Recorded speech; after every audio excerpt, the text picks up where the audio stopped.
Gary here from Healing Humanity, the Power of a Proper Human Diet, and today I'm going to talk about how so many people sadly, very sadly, sign their lives away for crappy food. And it got me thinking more. Emma just said this, sign your life away. For depression, diabetes, anxiety. We should make them sign a contract. These people that say, I just like my food too much. I could never do what you're doing. I couldn't give it up. Okay, then here's a little contract I'm going to have you sign. And you're going to say, I like my food too much. I can't give it up.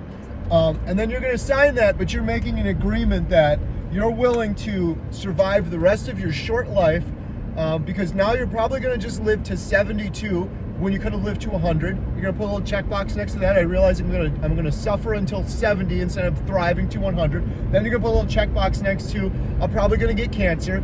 Then you put a little checkbox next to type 2 diabetes, high probability, might get that too. A little checkbox next to constant brain fog and headaches the rest of your life and fatigue. We can have a little checkbox for the IBS, your stomach's gurgling and bubbling, you're farting 500 times a day. Yep, I agree to that too.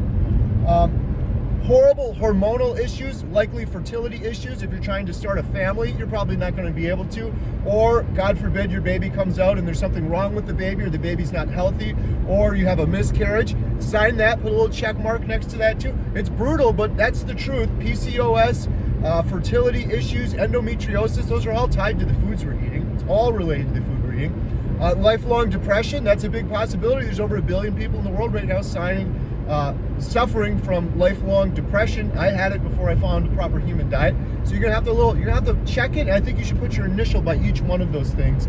What else? What did I miss, Emma? Oh no. All of those things you're willing to trade. The biggest one being the first one I mentioned, and that is this should be the biggest travesty. This should be the biggest news that everyone should be talking about, but of course people are oblivious to it. The fact that we as humanity are living less now than ever before. The average life expectancy in the United States is going in the wrong direction. We're dying younger and younger. But it's not just that. It's not just that we're making it to a ripe old age of 72 and we're happy doing it. No, we're barely making it to 72. Cancer rates amongst those in their 40s and 50s are through the roof. People that make it to 72, some of them are in a nursing home. Some of them are crunched over. They're riding around on mobility scooters. Like, if you own stock in a mobility scooter, you're probably doing pretty well financially because they're everywhere now because people can't hold up their own weight and walk anymore. People are suffering till 72. It should be the story of the century when they could be thriving to be 100. I truly believe that. This isn't me trying to be dramatic for this video.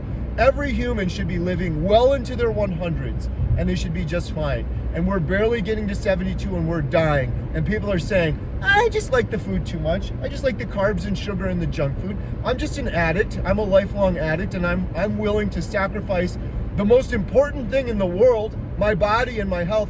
I'm willing to trade that so some big corporation like Kellogg's or some processed food garbage or some sugar conglomerate can make billions and billions of dollars on my health, and then the circle of death continues as I get sicker and sicker and I go to big pharma and big medicine and I go to the hospital and I spend the rest of my life in the medical system. You eat the crappy food, you get the medicine that doesn't work because it's not treating the root cause of the problem, and then you end up in a hospital over and over again until you die at a ripe young age of 72 if you're lucky. You're signing your life away for this horrible food addiction. You've been duped, you've been lied to, and you're sacrificing the most important thing you have. The most important thing any of us have is our health. Without our health, we don't have anything. Without our health, we don't have our children, we don't have our families, we don't have our lives without our health. And you're sacrificing that for some crappy food that gives you a temporary sugar high but leaves you miserable.